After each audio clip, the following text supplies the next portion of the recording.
We have the second State of Influencer Equality report out from IZEA, and there remains gaps in pay between genders and races. We're joined now by Ted Murphy, IZEA founder and CEO, and social media influencer Erica Elaine. Thank you both for joining us for this conversation. Ted, I want to start with you on this report.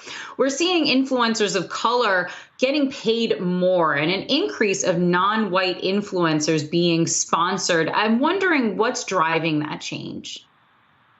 I think that the events over the past year have really driven a lot of that change. There are a lot of brands that have really looked at what is happening in the political environment, what consumers are looking for in terms of the content that they're looking at on social media, and they're trying to find influencers from all different backgrounds to partner with in order to promote their brands.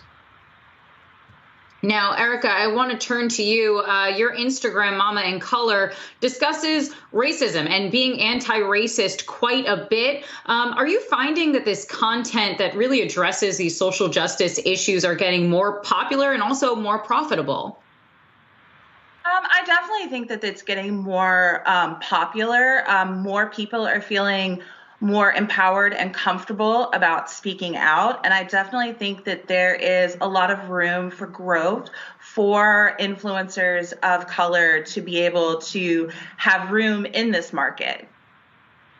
Now, Erica, looking at the report, and we have some of the graphs, there's still some gaps that remain, at least when it comes to how much is paid for influencers based on gender, men making much more than their female counterparts. I'm wondering why you think that is. I think that that's kind of symptomatic of just the world as a whole, unfortunately, and there's definitely so much room for growth with that. And I'm really hoping some of the things that happened over the course of 2020 will help definitely close that gap. And Ted, we're seeing that the average costs of the post through the years is rising. Do you think that there's something changing about the way advertisers are approaching the content that they're trying to advertise, or, you know, who they want to see their content that perhaps is driving these changes in price?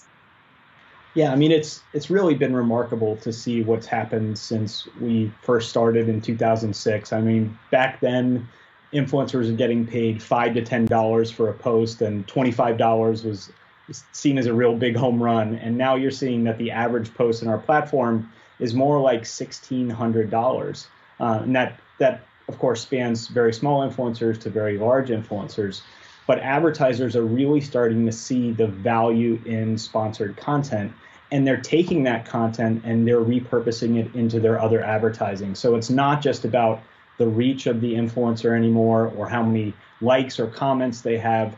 They're actually taking that content and they're repurposing it on their own social handles, in their e-commerce experiences, on their websites, and even in television and print.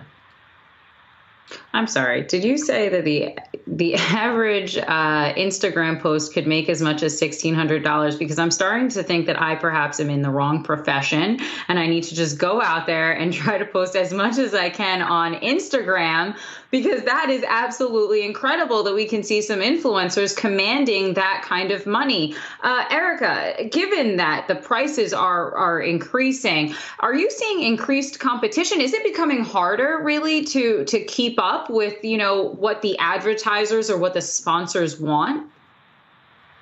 I really don't think so. There's a lot of talk about how the market is saturated and things like that. But my philosophy is there's room for everybody. And I think there's so much room for potential with influencer marketing that I think that there's something out there for everybody. So I feel like, you know, the potential is really limitless with it.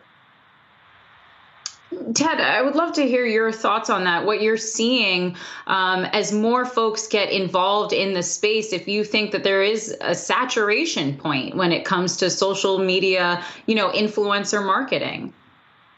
We think that these are still very, very early days for influencer marketing. We're excited about the progress that's being made on the pricing because a lot of these influencers really put a lot of effort and time into the content that they're producing.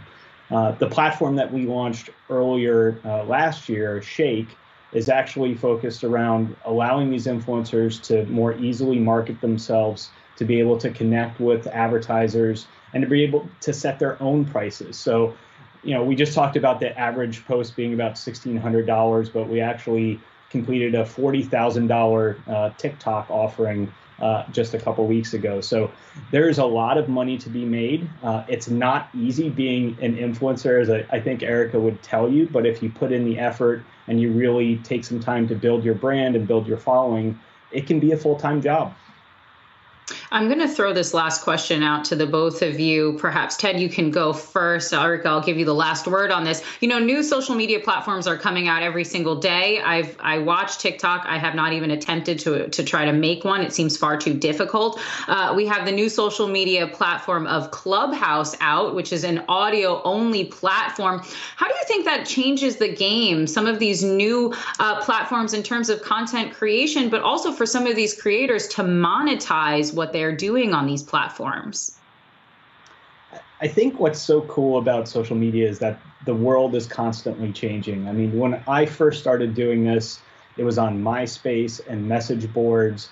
And I remember when we were doing Vines, these platforms, they kind of come and go over time.